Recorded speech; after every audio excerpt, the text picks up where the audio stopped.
Welcome back. Nantucket by Design, it's amazing how quickly a year passes. But I want to welcome you all and point out some incredibly important and special people that are with us today. Our chairperson, Michelle Holland, with Nantucket House Antiques. Please stand. Kathleen Hay Designs as well. Please stand. You all deserve a lot of recognition. Studio 534, whomever's was that, please stand. And Bill Ravis, who's also with us from William Ravis.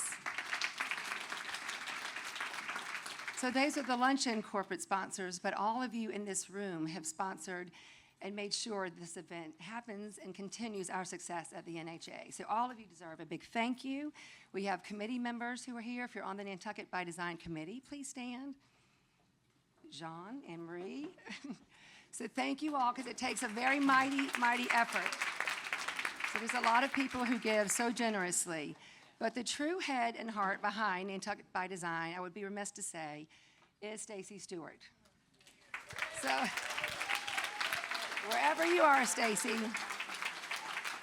But my fabulous co-chair, Stacey Bewkes, and I cannot take hardly any credit for this amazing event that you're all going to enjoy.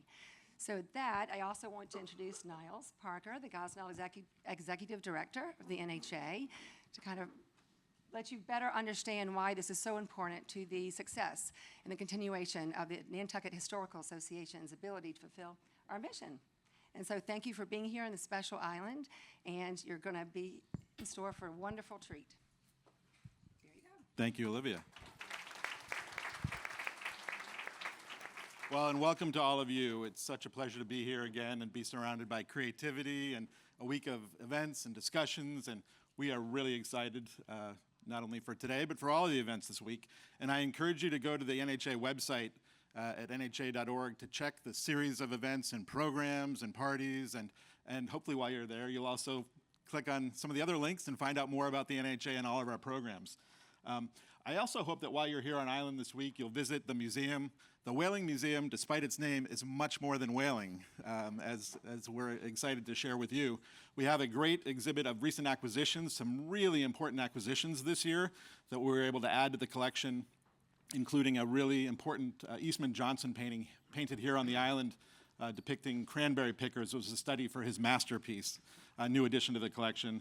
And a new exhibit about summertime in Nantucket and how that's changed, looking at ideas of fashion and architecture and design and business and the local economy and how that's changed over 160 years. A great show, and we hope you'll visit the museum to check that out. The Hadwin House has a fantastic display of Nantucket lightship baskets. That's located on Upper Main Street, as well as some of our collections of decorative arts, which I think you'll like very much. Or go to check out the oldest house built in 1686, or Greater Light. I know some of you have been there already. We have a wonderful display of quilts on view at Greater Light, which will be up through the rest of the week, and I hope you'll visit there, or the mill, or go on one of our walking tours. There's so much to do here. Your presence, as Olivia mentioned, directly supports the NHA, and goes to the core mission that we have for historic preservation, our properties, our collecting. But at the core of it all really lies education.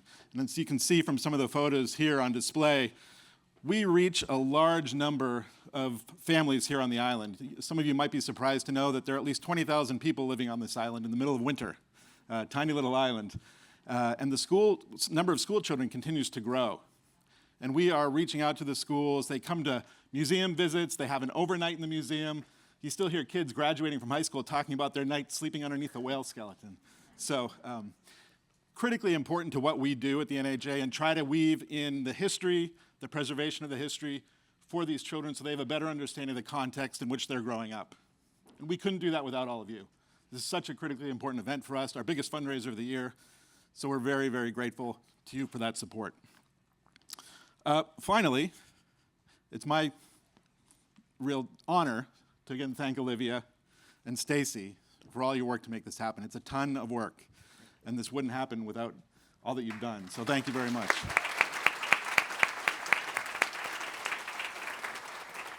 And with that, my pleasure to introduce Stacey Bewkes.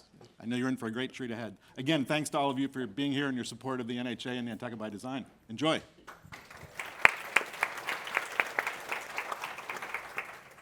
Well, anyway, I'll echo what Niall said. Thank you all for coming. This year's theme for Nantucket by Design is legacy, which has so many implications both for our island, which has an incredible legacy in so many different areas, and for the world of design. And today, I'm happy to have with me here two people in the world of design with incredible legacies. Martina Mondadori, whose legacy is through her family's, fourth generation? Fourth generation. Fourth generation of the Mondadori publishing house, and also of a great relationship with one of the greatest designers of the 20th century, Renzo Mongardino, who you will hear more about. And also, of course, the founder and the creative director of Cabana Magazine, and which continues to expand in all sorts of worlds, into Casa Cabana and now trips with Pryor. It just never ends.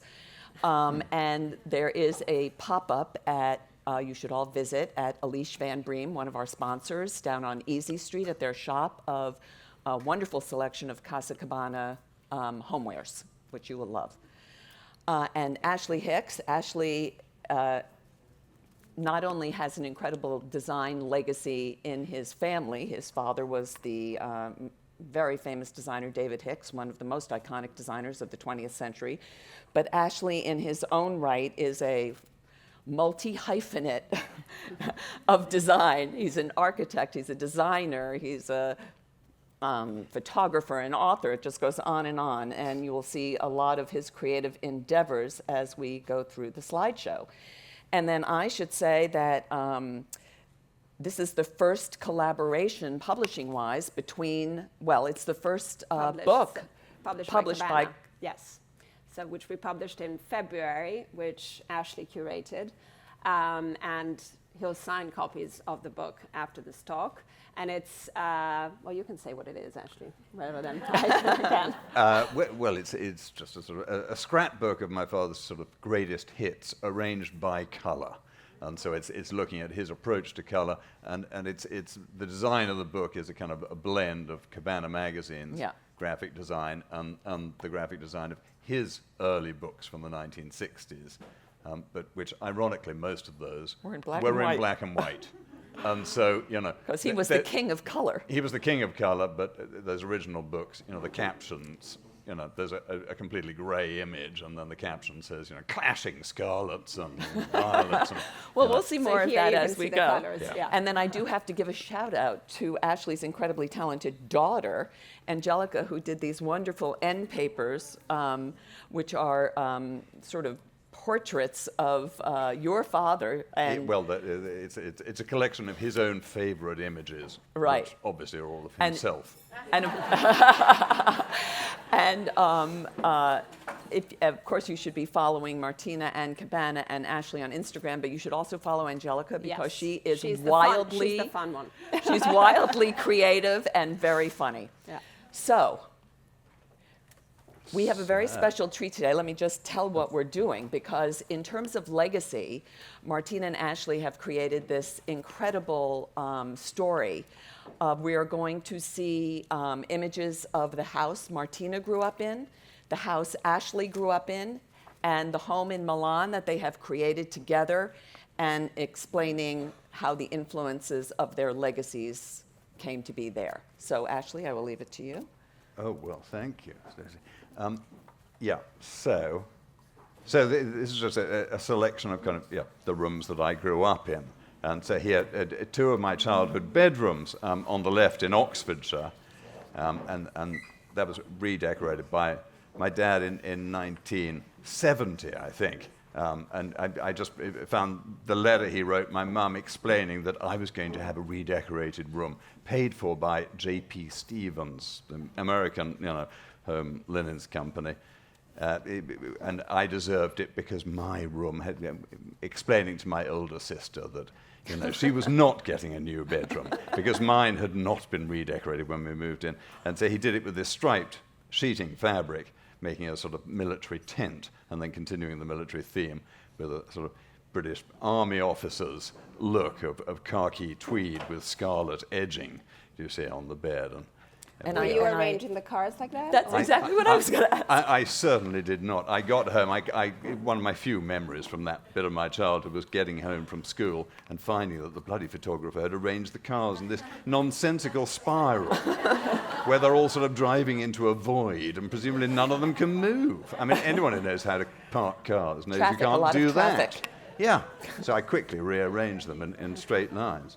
And then on the right is my bedroom in our holiday home in the south of France, in Roquebrune-sur-Agence, and both beds are done with this H logo fabric, which was his logo, you see, which is 4 H's joined together. And so this is from the layout from the book. So These you see- are exactly. This is the blue spreads- chapter. Spreads from the book.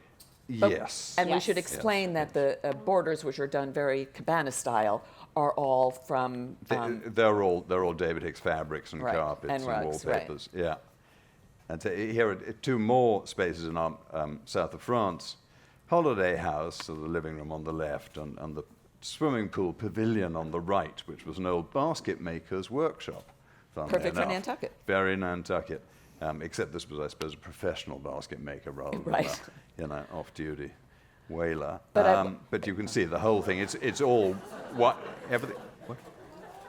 But this is everything's white, which is obviously good. But in I think a that's hot country. interesting that Yeah. it's all white, because we so think of your father as color. We do, Yeah. we do, and this is from the white chapter in the Which book. is the and first chapter in the book. It is. Yeah. Yes. And wasn't there a story about your father remembering when his mother redid the house in white or something like that? Yeah, absolutely, yes. No, he was very rude about his poor mother. Once she died, and he was publishing books, so now I'm rude about him, sort of, But he remembered that his mother catching a faint whiff of the sort of, Elsie de Sybil Wolfe. Colfax, Elsie de Wolfe Yeah. thing, in the end of the 30s, redecorated the heavy Victorian dining room in white with off-white curtains. And it was not at all a success, he said. But he remembered being very excited by it at the time, which, as he was an 8-year-old boy, it was not many 8-year-olds, I suppose, were excited by their mother's decorating. And then here on the left here's my mother's bedroom in the south of France, where they made this 4-poster, again using the J.P. Stevens sheeting fabric. Which is rather a fantastic thing to be able to do if you've got your own bed linen line, and you make the 4-poster out of the same fabric, then you're sleeping in the fabric of the bed, which obviously. So also the most 4-poster, designers but today everything is done with the sheets. Everything is done with the sheets, exactly. And let's also- then he always did these 4 That's what I posters was gonna ask stuck to the ceiling, Exactly. or hanging from the ceiling, so there are no actual posts. Which you see quite frequently now, Yes. but was a Yeah. total innovation then. Yeah. No, Which we did in now Milan, we'll often see that copy them. later, but we had to, the ceiling wouldn't cope with the weight of, so they had to put They had- extra, they had to- I yes. know. Well, It was a mess. He's just an incompetent Milanese upholsterer. And then on the right, one of his famous tablescapes. And of course, he invented the word. He was very proud of contributing a word to the English language, which was tablescape. And it's sadly, over the last 10 years or so, people have abused this word, and now they think it means a table setting, for your dining table, which in fact it means a collection of decorative objects We're strictly arranged not on allowed a at side Cabana table. to describe our table settings as tablescapes. No, But I mean, not allowed. When occasionally I stray onto Instagram, all I see is people captioning, oh, look at my tablescape. I'm like, no, that's not a tablescape. But anyway, he very often did his tablescapes sorted by colour, and so here obviously is the yellow table in the drawing room in Britwell, our country house. And on the left there is our dining room there, which had been built as a Roman Catholic chapel for the owner of the house, who was a bachelor in the 1760s and liked to have Catholic Mass celebrated at home, and you weren't allowed to. So there were no Catholic churches at the time in England.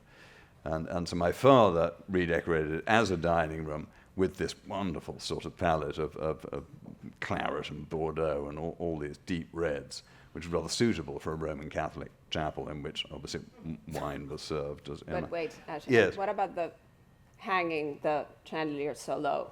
Well, you must always hang your chandeliers very, very low and only over a table. If you haven't Well, got your a table, father you can't have a chandelier. And then you have to have real candles, obviously. Frightfully common to electrify your chandelier. You have to have real candles. And the fact that they're almost never lit doesn't matter. Ashley, what was the story about the Helena Rubinstein Red Room? Yes. Well, he, his first sort of celebrity client was Helena Rubinstein, the beauty mogul, who was about 83 years old when she hired him, and he was, I think 30, just 30, and very in awe of this world famous, lady. And he'd become a bit famous because he married a famous man's daughter. Just before, and so Helena Rubinstein had seen this happen and thought, oh, that's good, I'll get publicity for my new apartment in London if I hire that young guy. And so he's sitting with her, getting the brief for the apartment in her hotel suite, and she's lying on a sort of chaise longue, you see, after a rather good lunch. And he says to her, Madame, and you had to call her Madame, Madame, have you thought of a colour for the walls of the living room? And she's silent for so long, with her eyes closed, he starts to think maybe she's dead. And he's starting to worry what exactly is the protocol for dealing with a dead beauty mogul. And then without opening her eyes, she says, I see purple. And she's wearing, of course, a purple tweed Balenciaga skirt. And so she summons her assistant for a pair of scissors and cuts the hem of the skirt and gives him the piece of fabric and says, have tweed dyed to exactly this shade for the walls, and then everything else in clashing magenta and pink.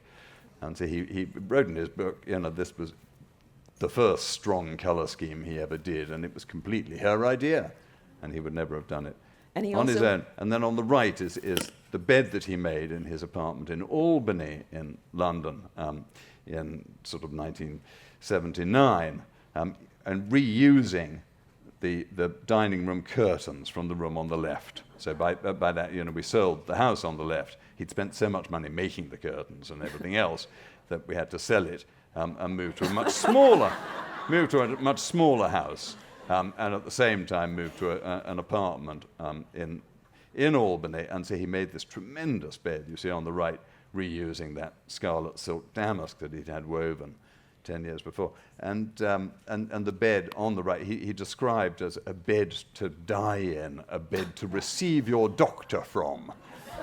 But he failed in that ambition, and that he actually died in his bed in the country. What's happening? Can you go back a second? Yes. Well, we can't let me drone on forever. No. We've got to get to your... Yes? Right. What's happening with the light behind on the room on the urns. right? What, behind the urns Yes. on top of the cupboards? Yes. Well, it's just lighting the room, isn't it? He had an absolute rule for lighting, which was you must have as many sources of light as possible, but you should never, ever see a light bulb, which is a very good rule, obviously, and all the professional designers in the room will agree with that, and will, I'm sure, do that in their practice. But, when you go to unprofessionally designed places, of course, all you see is light bulbs, and they all just glare in your eye. But he was an absolute master of lighting, and he always insisted on photographing his rooms with the lights on. And you did the opposite.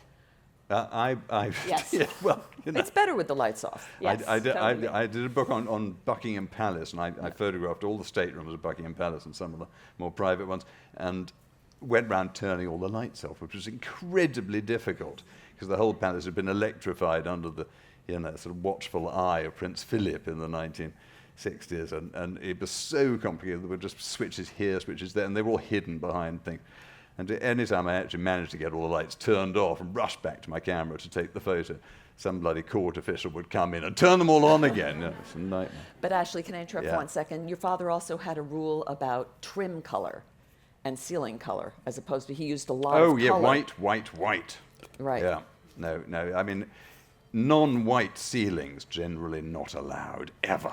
Right. Very occasionally you're allowed to take the wallpaper up and cover the, if the ceiling is an irregular shape and it's going to help. But otherwise they must always be white. Yeah, no, he had this great recipe of strong color with a lot of white. Right. So like in the room on the right there, you see the walls are this rather strong Etruscan red, but there's a white dado below that color and then white above. He knew how to do drama. That's very He, good. well, Yes. he knew how to do drama in Very ev- dramatic. every aspect of his life. But there we are. Luckily, my mum was a steadying influence. And here's the red table in his drawing room in the country, and you can see he's gone for the luxury red, let's say, as most of it is porphyry. And gilt porphyry too. becomes, as we will see later, a little theme for you. Yeah, well, yes, I do love porphyry. And then this was his bathroom, and you can just about make out there is a bath in the middle of the room. But he's panelled it, and then he got the local painter to do this wonderful sort of faux granite stippling with a sponge. And the local painter was very surprised to be asked to do this. It was not something This that feels any actually- local painter had done since about 1880. And this feels almost rather Cabana-ish. Very, yes. Well, it's very kind of But especially layered. with the border then. Exactly. Right. And then the loo, obviously, is behind the brass-nailed black felt screen on the right. Yeah. Must I like the never, telephone ever next to see the loo. tub. Oh, of course, telephone by Yes. the bath. But also Yeah. bathrooms. And I have a thing with Cabana Magazine, with the magazine we publish twice a year. And every time we commission a photographer to shoot an interior house, I always say, please include the kitchen and bathroom. Right. Because I do think that that's where the real life happens in a house. Exactly. But it's, at the time, back then, there were rooms, bathroom. There were actual rooms like Yeah. this one, whereas nowadays they tend to become more Yes, practical, functional. Yeah, I've got to say, most of them weren't. No, You know, well, it was you quite a would see small, much more, small. but they were decorated much Yeah, more. They would well, have yes, carpets but by and one fabrics. or and two people. Most people had, tiles on the floor and tiles on the. Well, 1950. Yeah, was, yeah. But no, but my father had this absolute fantasy of the sort of grand country house bathing arrangement before the war, where some servant would bring in a copper bath and stand it in front of the fireplace and fill it with hot water, and so you were in a furnished room on carpet, and so he always tried to recreate that.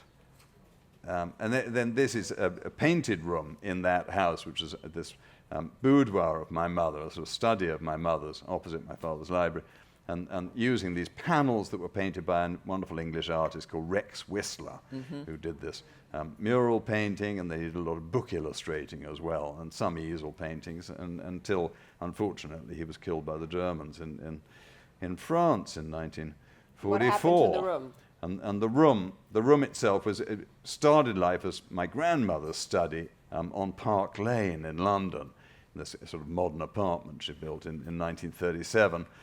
And in 1939, obviously the Germans decided they'd go and start throwing bombs at us, and so she had the panels taken down and luckily stored in the stables in the country. And they stayed there in storage for 20 years, and until my parents got married, and my father, said, by the way, what happened to your mother's study? And so my mother's like, I think it's in the stables. And so they were given it as a wedding present. And today? And today, I think we might get to No, that. I Maybe think not. there- No, maybe there not. is All a right, big all house. right. Then when they sold the house, then my father took the panels with him and made them into a dining room for my mother. Yeah, they're where fantastic. So she a room still that eats there. travels through. Yes, Yeah, yeah, love yeah. that. It's the third iteration of the room. Yeah, and it's all very personal, the painting. And so over the clock, there's leaning against the clock a Father Time and my grandmother naked as Venus. And the old butler who had been a footman in Park Lane before the war, and had been a young, shy, and easily embarrassed footman, and used to find it rather embarrassing to take her ladyship's morning tea or something to her boudoir, and there she was naked above the clock. And so he came as an old man, a retired sort of butler, came to see it in this house, and looked up and said, "Oh, her ladyship should never have had herself painted like that." Very shocked.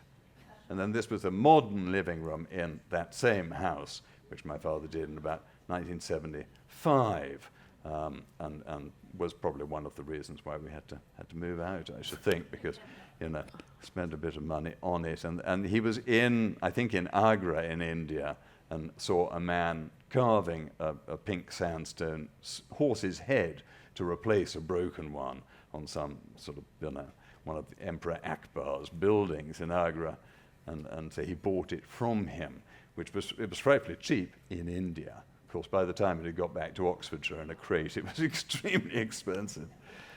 And then here on the left, another Indian thing is this is the dining room in Chelsea and St Leonard's Terrace, the small house they lived in London, and the painted panels inspired by a room in the City Palace in Jaipur in India that he'd seen It feels so that modern. same year.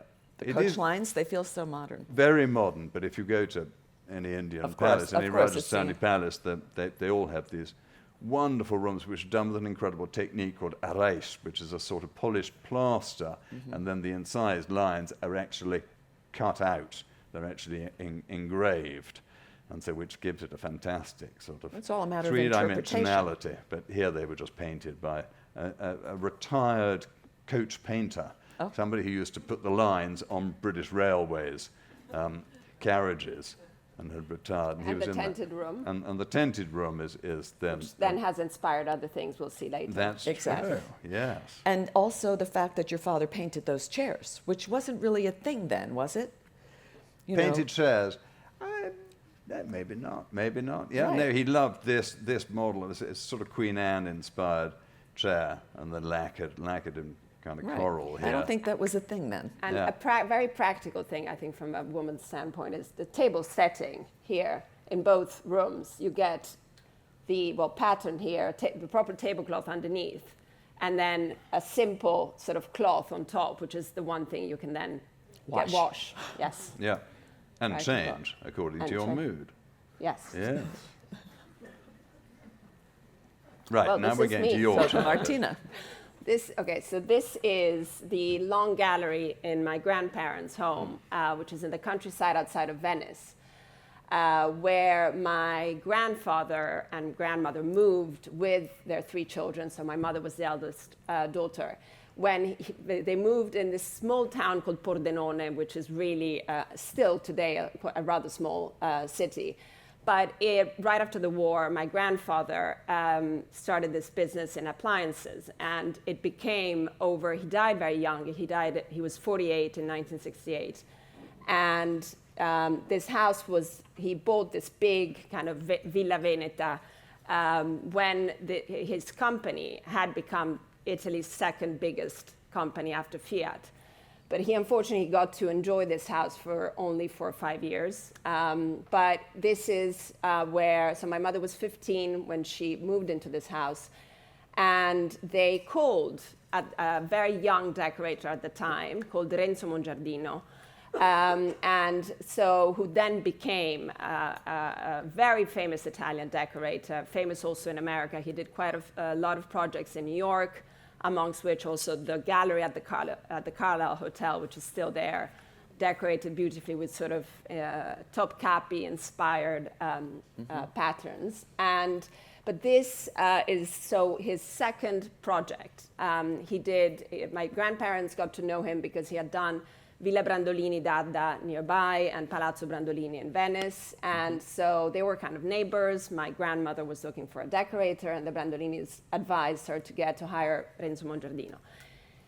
And he became a presence in our family. So he obviously, decorated for my grandparents, but for my mother, when her father died, he became a sort of father figure. And so over the years, when my mom then got married with my father, they first lived in Verona. He decorated the first house, which was a small house, and they didn't have a big budget. So he would go, he decorated, unfortunately we don't have pictures of that house, but he decorated everything using very, very simple Indian cloth that would cost very little. And he was very good in that way of adapting to a client's need and budgets. And then he decorated the house I grew up in, which we'll see later, which is an apartment in Milan, which is still exactly the same as he decorated it.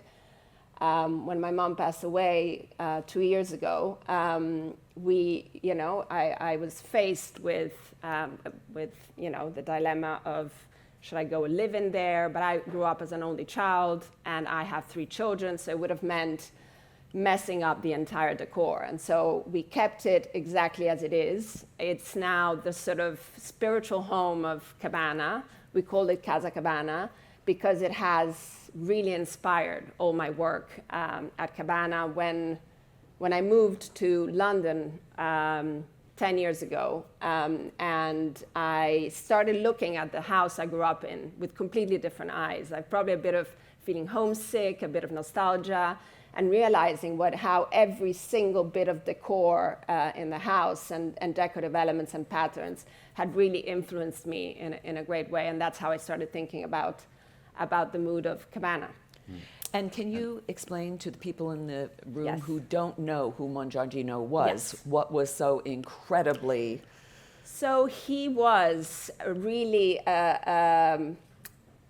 we say an alchemist, because he obviously, all of the houses he decorated were overly decorated, and a lot of prints and patterns, and he worked with this team of artisans and craftsmen who were incredible at creating the sort of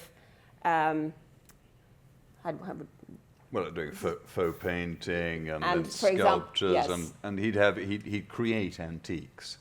He'd literally, these enormous pieces of furniture that he'd say, well, it'd be good to have, something make that's have believe a bit. He was yeah. a master of illusion. Exactly. fictional things.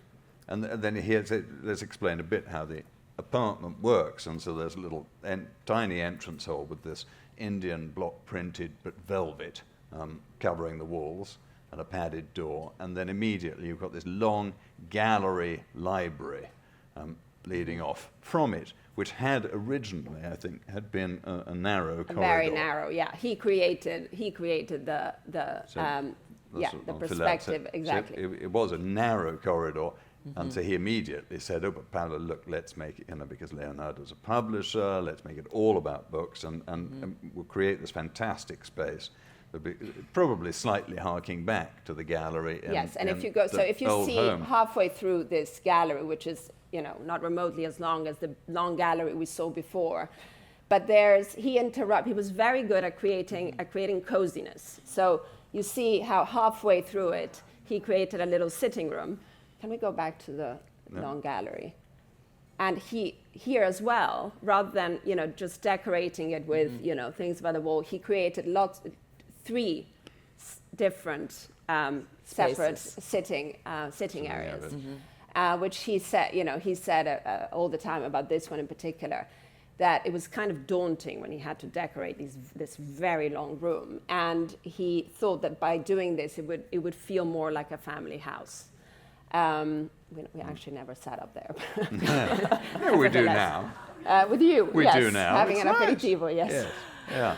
And then this entire space is done with these, hand painted faux bois, fake wood inlay, and so he was inspired by the sort of marquetry that monks used to do in Carthusian monasteries in the 15th century, 16th century, and so had all of this painted onto paper in a workshop, and then it was all elaborately mounted, so the whole space feels like it's inlaid wood. But in fact, it's just paint. also the lamps, the table lamps, it looks like marble, but it's all painted, so it's faux marble.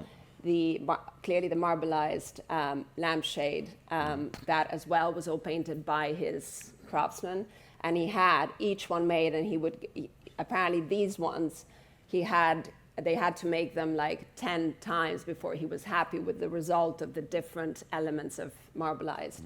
And these as well, these obelisks that he did for 5 different projects across his career. These as well, this is all the reverse painted glass. So it's not reverse marble. Painted glass with, and then the framing is actually just painted card. So the whole thing, it's made to look like precious materials, but it's all just nonsense. I just want to interrupt for 1 second and say that we should explain that first he was a set designer. Yeah. So he was... And he did quite a few set designs for Franco Zeffirelli, the very famous Italian director, and he worked a lot also for the opera in Milan. He also for Zeffirelli, he then became also his decorator and did the beautiful villa in Positano, which has now become a hotel, I believe, Hotel Treville. And I think one room out there, the white room, is still there, which he decorated. But he then, he had lots of very famous clients at the time, fashion designers like Valentino, Versace, big Italian families like the Agnellis, the Rothschilds in England, and France. When I asked him, because he would come, an interesting fact about him was he lived in Milan in a kind of very modest apartment he was renting. And he had no kitchen in that apartment. He didn't like to cook. And so he would come for lunch at my mother's apartment at least once a week. And growing up, I remember when I was like 6 or 7, I hated living in this house. I wanted a white house like all my friends. And I was very frustrated. And I would sit at the table with him and say, why can't I have, a pink bedroom or a white bedroom? My bedroom, it's not here, but it had a kind of toile, a red and blue toile, which my mother was adamant couldn't be changed. I needed to, get on with it and just accept that. And and obviously this room felt kind of very, very dark, very, very heavy. And then obviously, and my mother, I remember my mother would look at me and say, one day you'll appreciate. In fact, yes. Well, no, she was around to see Cabana. She was absolutely right. And I'll tell you another story about this, which speaks about the trust clients have or can have for their decorator. So my mother was 34 when she moved into this apartment in Milan, and she was in fact pregnant with me, and so Mongardino says they had already worked on the house in Verona, and she said, Renzo, you remember that I love red and blue and green, and he says, yes, don't worry. So he comes with the proposed project, and he was doing these wonderful kind of how do you call it, like a maquette? Maquettes, yes, 3D maquette with every single detail in the maquette. And my mother sees this black room, and she said to me, Martina, I didn't sleep for 2 weeks in a row. I didn't know how to tell him that I felt too young to live in a black room. And at the same time, I was very, very, I kept debating, should I trust him? But a black room. So finally, she finds the courage and says, Renzo, I'm not sure that I can live. We're 34 in a black room, and a child is about to live in this house. And he said to her, Paola, trust me, this room will not feel black. And she decided to trust him. He also said, don't worry, you'll have your red and blue and green room in the dining room. So she said, okay, let's, we'll go along with that, and which we'll see. And actually, a few years later, one of his clients was Rudolf Nureyev, the very famous dancer. And so after he performed at La Scala, which is the theater in Milan, Mongardino brought him for dinner at my mother's house. And he walked into that room and he said, I love this green room. So which is not exactly green, but he felt the green more than the other colors. There's a lot of green. But the walls, you see, are done in this fantastic sort of clever technique where he was inspired by scagliola, inlaid plaster and marble work, altar frontals, altars. So, I think your mum was probably also a little concerned about having church decoration in her living room, but he just brushed that aside. But it's done with this fantastic technique of screen printing. So he said to Paola, everything is hand painted. Everything is hand painted. Didn't say there was, obviously, because if you say to a client there's printing, it doesn't sound as fancy. But in fact, it's screen printed and then ragged color put on rather roughly, as you can see on the detail on the right, which is different in each of the panels. So the print is the same, and the detail of the color is different, but it gives it this sort of modern feeling. It gives it a lot of life. And then black screen printing on top, which then gives the effect of the scagliola. And so when I first went there, and I said to Martina, it's amazing, it's so clever because it's screen printed on top of the... Printed? Certainly not. No, Renzo would never use it. It's all hand painted. And luckily his old assistant, Roberto Perigalli, who's now a famous decorator as well, it was there, and I said, Roberto, it's screen printed. Ma certo, sì. Also, just going back to the lampshades for a moment, because lampshades have become such a thing. Yeah. He really was the first to elevate lampshades to its own art and he form. would use, I'm not sure if we have He a used picture. marbleized chiffon scarves. Didn't he? Yes, Yes, but there's a also few that are... the one thing he used more than anything else were very, very simple Indian cloths. That almost like a voile, that so therefore would sort of drape very, very easily. And But also he would a little have them sheer. all dyed in tea, because he thought that a white ground for the cloth wouldn't look good in his houses. And in fact, the ceiling, if you look on the left-hand photo, it looks sort of like he's followed David Hicks's rule, and he's got a white ceiling.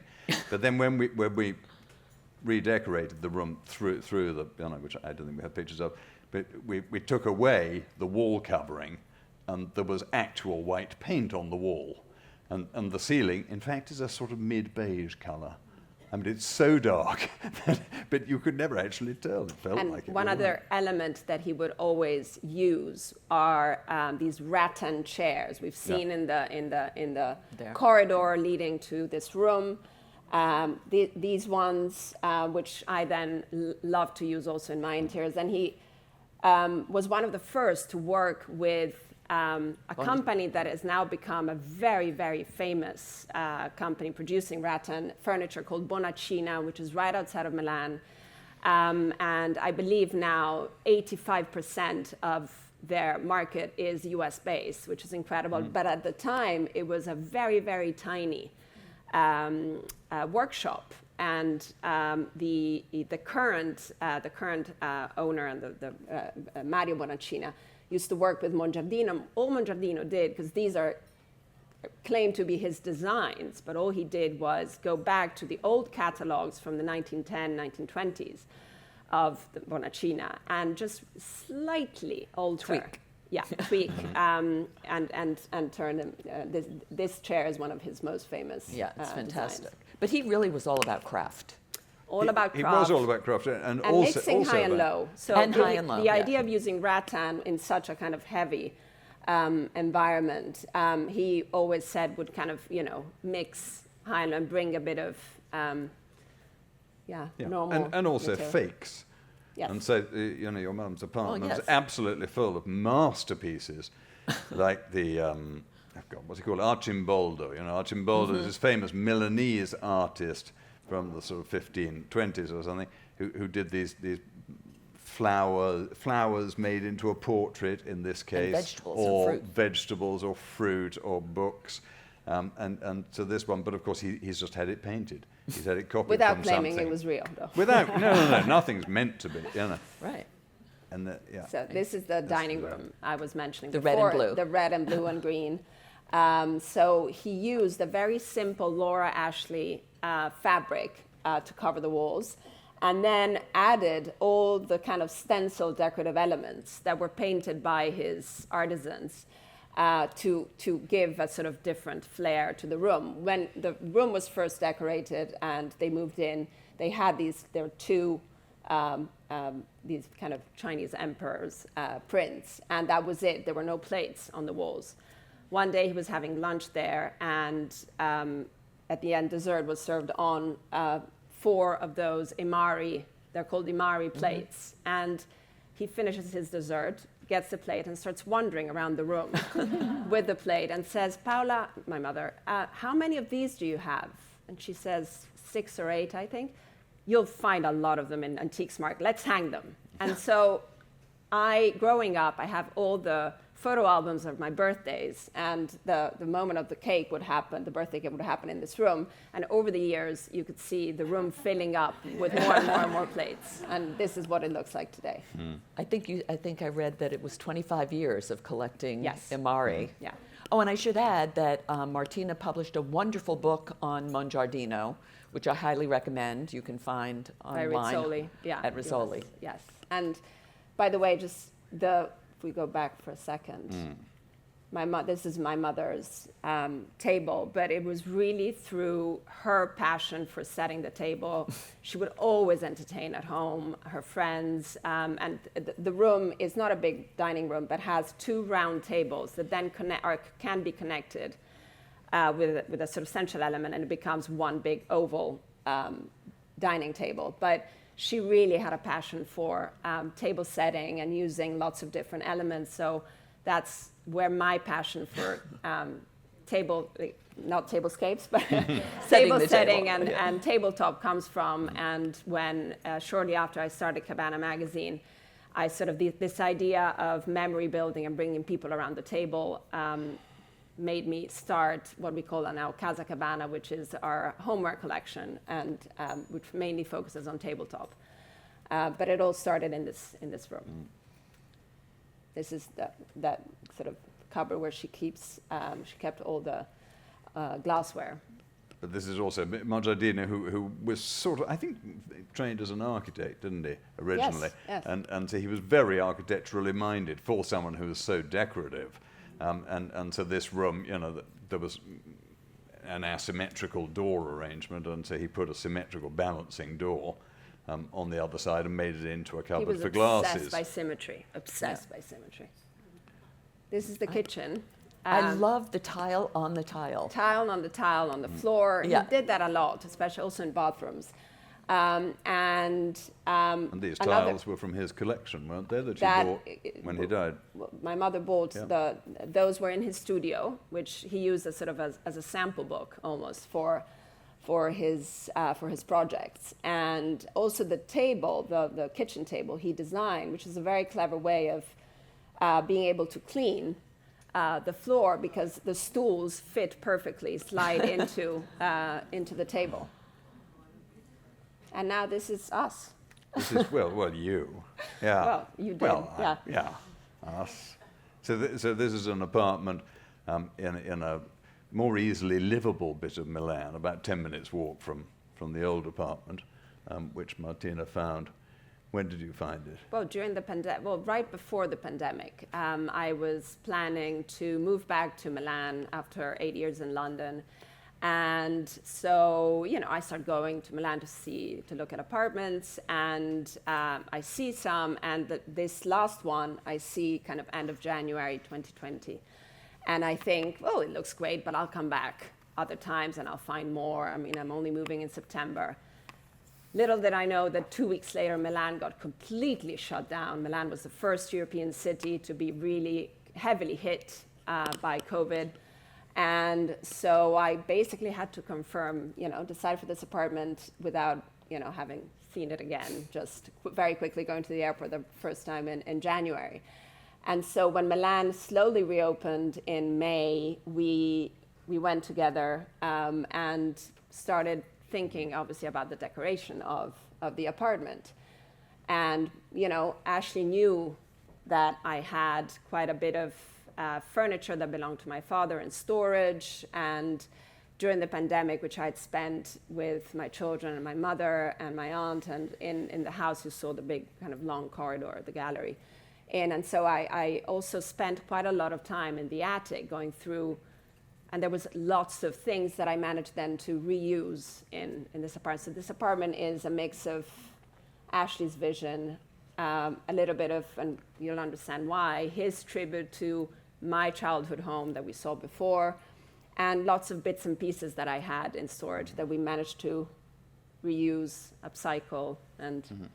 The furniture story and heritage is a very Nantucket story as well, where people have lived in homes for generations and how to reuse their parents' furniture and things like that. Which is very important because, one might think, you see what it is commonly called today brown furniture, which a lot of people seem to think it's uncool, or, it's probably difficult because it looks brown, it looks dark. But Ashley was amazing at picking some of the pieces I had from my father, who was rather passionate about very antique brown furniture. And they're now part of my day-to-day living, and they feel like they've been part of my life Right, so forever. important. And also to say, I mean, I see Anne here, there's that panel, embroidered Greek panel that I bought from the late Robert Keim, which, and so that's my also little tribute and memory of him as I walk into the house.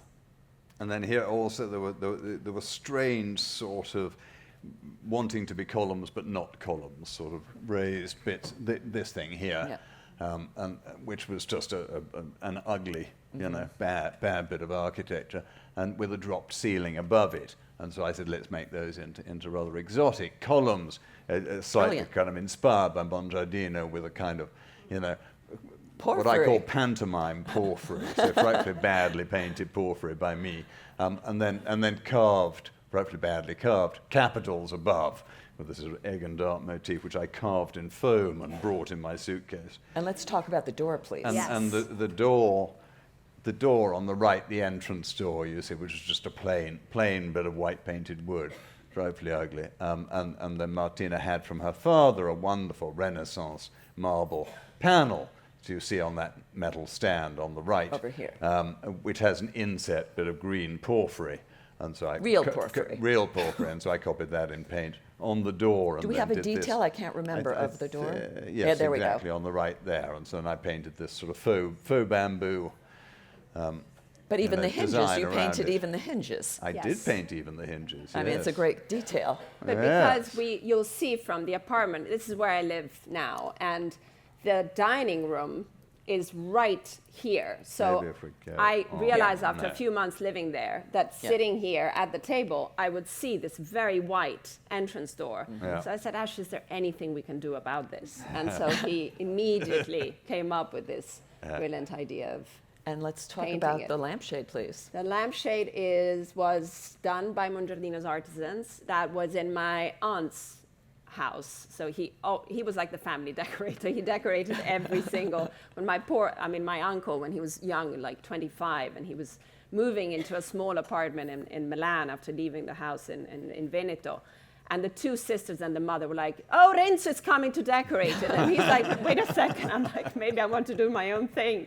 No possibility of that. So this was in my aunt's house, and she very kindly, when I was spending lockdown with her and going through the attic, she said, obviously, please take it. I won't use it. And so that's now hanging on the dining table. And so I copied then my mother's dining chairs, but instead of the black version with Bonacina, a lighter version.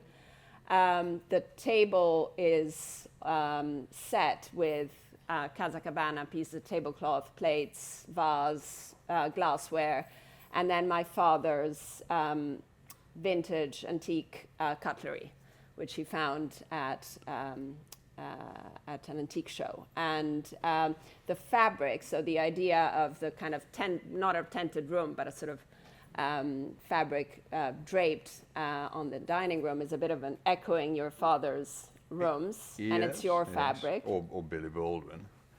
Yeah. Also, Billy Baldwin loved to do this thing of sort of pulling the fabric aside to reveal something nice. In this case, And what happened above Jesus you? on a cross, not that nice in a way, but and then to the sides of Jesus are shelves, and so for all of her table setting fantasies, she got all Yes, of her, I needed all of much her more space for that than my clothes. plates and Absolutely. glasses. And what happens above the door, Ashley? There was a bit of an argument about that between you and me. Yes, because Yeah, well, we can't really see this one. We'll I go think on. in the next one or one of Yeah, the others you yeah. can see it. Oh, well, more Casa there we More go. Cabana. Casa Cabana, and this And I is like how you actually- did the shelf to vary the heights in the room. That was very clever. Yes, and then covered with a collection of baskets. But this tablecloth, in fact, is part of last year, Ashley and I, well, this year actually, we did a tabletop collection, David Hicks tabletop collection, which inspired by his prints and patterns and colors. And this is one of the tablecloths we Which did. is from a never-made Oh. carpet design. I'm We getting have the to be sign. We quick. have to move Right. along. We have to Hurry be up. quick. All right, it's Stop more running up. Casa Cabana. This More is Casa David Cabana, Hicks and on the right collection, is the yeah. David Right. Hicks collection. Go ahead. More of that. You can see all of this in the pop-up at Alicia Van And then this is looking from because I want to talk about your the living room through to the hall at the end there, you see. And so we met, when we first saw the apartment, the entire thing was white and had sort of bicycles everywhere and play equipment. I mean, who was living there, God knows.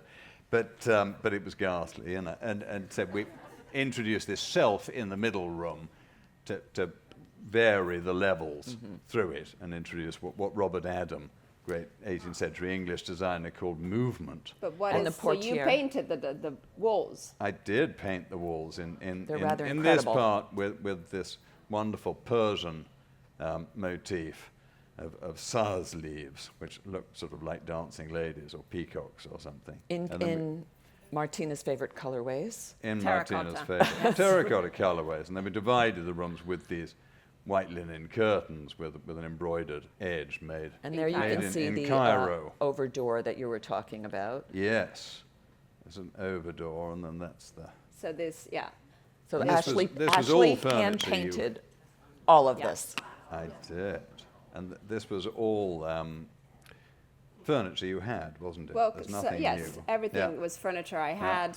And those lampshades are Were from sitting- your parents' first First apartment. apartment that I was referencing in Verona and found also in the attic during the pandemic. Yeah. There's the details of More the. details, yes. some I of want to the get to your tables. other painting, so. All right. and so then this is looking through into a small room that had been the dining room, and we made into another sitting room with a TV. And then over the doors there were terrible sort of painted panels, sort of looking as if there was more glazing, but in fact it was just wood with applied mold. It was the strangest thing ever. You thought it was a glass transom. We thought they were glass transoms. Right. We said to the decorator, scrape the paint off. Right. And he scraped it off, and it was wood. It was just a mad thing. So I made these painted over doors, which Martina complains about because she thinks it's like an advertisement for Military. join the 10th Legion and see the world. That's the difference between an Italian and an English. An English grows up with this whole kind of myth of the military Okay. and processions, and that we've seen lately also in coronations, etc. For Italians, it's a no-no, but they look see. really good. He was right. Yeah. All right, so let's see the rest of, here we go. And this- so in this room, then I painted, some Piranesi drawings of Paestum, great Greek temples But it's in the south of the Italy. technique you use. And they're painted on what you call burlap, I think, jute sacking, which Incredible. I stick to the wall and then paint on. And you had with- seen the originals in the Soane Museum, is that right? The original drawings are in Sir John Soane's museum in London. The finest drawings that Piranesi ever did, because he did them when he was 73 or something, and he knew he was dying. Piranesi was a great architectural designer and printmaker in Rome in the 18th century, and he had a completely incompetent son and then a rather desperate daughter. And the desperate daughter, I think had no, the husband had died, and so she depended on the father for income. And so he knew that the desperate son, who was an incompetent, draftsman, would not be able to make a proper series of prints from these drawings that they were doing together in the south of Italy. And he was 73. I mean, it's an extraordinary achievement. So he did these very, very detailed drawings, so the son couldn't. So they then made these. Anyway, and so here, So here you can again, see. more join the 10th Legion and advertising over the door. So we have sort of Persian the and then, Yeah. Persian, so And- Middle East and East. Italy, which are my two passions. Right. And East meets West. Right. And then on the right, you can see the TV is on an artist's easel, which is quite a nice way of making a TV kind of work Yeah. in the modern age. and more Robert these are- Time again. and these are collectible Cabana. Yes. tables designed to hold Cabana Magazine. And Ashley, you did that Perspex little box, right? But no, I found it. Oh, you found it's it? quite expensive. We found in Martina's mother's apartment when she died, we found this cardboard box that had Martina written on the top, and we opened it up, and there were all these rather nice, ancient Roman glass Oh, bottles. lovely. and which should be really in a museum. And so I said, well, let's put them in something, Okay. and I'll design a Perspex case. And actually getting a Perspex case cost a fortune, but I found online you could get one for about $50 or something that are specifically made for displaying motorcycle helmets. If you can imagine anything so ghastly. But then he it painted happened the to be base. exactly the right size. And Ashley painted the base to look like stone, Right. so that it wouldn't I be. knew there was something there. Yes. And then Again, here you on- see the TV here, you see very Yeah, well. on the and left. behind the TV is what was a doorway leading through to the kitchen. But to make the room cozy and nice, I blocked up that door and made it into a bookcase, which works Lovely. rather well. But so these rooms, again, so that Painted, room so that- painted on burlap yeah. have become a bit of a leitmotif of Ashley's. Yes. And you like them. I love them, yeah. Which is why you asked me to do it. And this is the first room I painted in that way, which was that's where that red scarlet bed of my father's But this is no was longer through that Martina's doorway. apartment. This- No, this is my father's old apartment, which I redecorated for myself and lived Right. in briefly, with views of Constantinople and chickens I had at the time over the door. We didn't have enough time to discuss all of Ashley's sculptural. And this is a dining room he did in Milan for a neighbor of ours, commissioned by a decorator in Milan who's doing the project for a childhood friend of mine. Yes. And she came to our apartment and saw what Ashley had done with the Piranesi room and said, but, can you do something for the project I'm decorating? Can you do it for me? And so the client, I said, what did you have in mind? And she said, well, I want Bemelman's Bar from the Carlisle, with Madeline and whatever. I said, well, why don't you get somebody else to do that? Oh, no, but I want you to do it. So I said, well, if you like New York, let's do Manhattan in 1937. I mean, it's really which incredible. is a bit more fun, really. And then this is my own bathroom in the country in England, which is I call the Sistine bathroom for obvious reasons, because there are figures from Michelangelo's Sistine Chapel not just- ceiling, yeah. but painted as if they're sculptures rather than real people, which he painted them as. You painted entirely. Yeah. Yes. Yes. Well, maybe it's that Well, wasn't clear to everyone. Michelangelo was no longer available, sadly. And he didn't like painting anyway. He only wanted to carve. He was always very insulting when And you, people of asked course, him to did paint. And then I made the bath, the tub enclosure. carved out of foam, which people see this and they say, "How do you clean it?" Which I'm ashamed to say I don't find it a problem. Yeah. It's really nice. And then this is Back. your bedroom in Milan. Back to the yeah. apartment in Milan, and Again, with a Hicksian bed. Exactly, Hicksian bed, which the incompetent upholsterer wasn't able to, so he had to work on it a couple of times. And you see the lamps, the bedside table and the lamps were in my mother's bedroom in Milan. So that's again an example of Mongardino made sort of marbleized lampshade and base. Which are And if made, you get- they are chiffon scarves. I Those remember, ones are, yeah, yes. Yeah. Yeah. And My if you mother used to get, have this marbleized chiffon, which was a big thing in the 70s. And so he took those scarves and had them glued onto paper and made it into lampshades, which is a brilliant idea.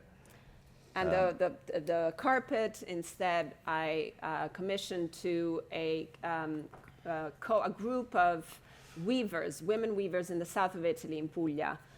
They're amazing. They were also commissioned to make bags and belts by the creative director of Dior, Maria Grazia Chiuri, when she did. She's also from Puglia originally. And so they're if you happen to be in that area, they're called Le Costantine, and they're unbelievable. And so those are entirely hand-woven carpet. And then the bed is a combination of a printed fabric of mine based on an Italian Renaissance thing from 1490 with a bit of kente cloth from Ghana, which you had in your cupboard. Behind the didn't you? headboard. Yeah, which is quite a nice With combination. Transylvanian cushions, vintage Transylvanian Transylvanian cushions. Yeah, on my grandmother's sofa from London. Yeah, I love the At the end combo. of the bed, and then this is a cabinet we bought in an antique store in London, and it made this sort of cabinet of memorabilia for Martina with letters from her parents and Bits and bobs, Bits and my bobs. my daughter's first shoes, and Ashley did this beautiful little portrait medallion of my two parents when my mom passed away. and then my son's Lego of the White House. Very, very, very keen on America. So he's yeah. Okay. And then this is. We have this to go is- very quickly now. Yep. This is it. I think that's just some caftans of your mother's hanging on the wall. Right. Yeah. And The studio. your, guest your, bedroom your, or your studio. grandmother's camp bed, which we had a top made by Peter Peter Dascoli, Dascoli, who which also we're made both your. wearing We're both today. wearing There we Dascoli. are. And that, I think, is it. Yes. Yes. Sorry for being so long. And we can Thank you, Stacey. So thank you, Martina and Ashley. That was amazing, as I knew it would be. And don't forget 2 things. Book signing after lunch out here. Ashley will be signing his book. Don't forget to go to Martina's Casa Cabana pop-up at Alicia Van Breem. And I'd like to bring Michelle Holland, our chair, back up for a moment. You just have to be loud. Oh, there. Hi, can you hear me? Yeah. Hi, I'm Michelle Holland. I am the chair of today's luncheon and the owner of the other NHA, Nantucket House Antiques and Interior Design. And I share a city block down the road here with the NHA, and we've been neighbors for a very long time. This is a special year for me because Nantucket House is turning 50. It was started by my in-laws 50 years ago, 1973. Amazing. And I am fortunate to have the legacy of taking over that business about a decade ago. So thank you. That was jaw-dropping. I don't gush a lot, but that, wow. It really was wonderful. Thank you. And I think the topic was just fantastic. I think we can all relate to the comfort of something that you grew up with. To see it used in such a brilliant way really struck a chord with me. So on behalf of the 2 NHAs, thank you so No, much. thank you for having us. I'd also like to acknowledge Studio 534 for these wonderful Christopher Farr tablecloths, and longtime sponsor of the luncheon, Kathleen Hay, my co-sponsors. I also want to thank Arrowhead Nursery, who loaned me 70 plants just because I tables. said it's for the NHA. And that's all you have to say. So that's how much we value the NHA in this community. So for those of you who might have attended the opening party last night at Annabelle Folks' home, which was really a treat, I'd say that the highlight was hearing Michael talk about the history of the neighborhood and what an industrious place it was and how it grew up around the whaling industry and why the architecture was the way it was. To me, that was really special. So about 7 years ago, I had the privilege of poking around the archives with Michael. And what has really stuck with me since then was these hat boxes that I saw. And they were I asked them to bring today, but of course they're too fragile and priceless, and but they were very old without being old-fashioned, and that really stuck with me. So Annabelle and I were working on her dining room this winter, and Annabelle is the new chair of the NHA.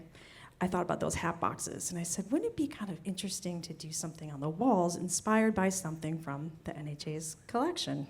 And so that's what we used in her dining room. And when I was talking to Kevin Paulson, who I collaborate with very frequently, about that, I was starting to work on the luncheon and said, we have to do something really special. What are we going to do? So the answer was right there in front of us. So Kevin, who's been a longtime collaborator of both myself and my in-laws, and his son, Geddes, painted all of these hat boxes that you see around the room. Amazing. Beautiful. Which is really cool. Kevin's not here, but I owe him a huge thank you. And he is showing his new artwork at our store just down the street, if you want to stop by and meet Kevin and learn a little bit more about that. So without further ado, thank you so much, and please enjoy your lunch. Thank you, Michelle.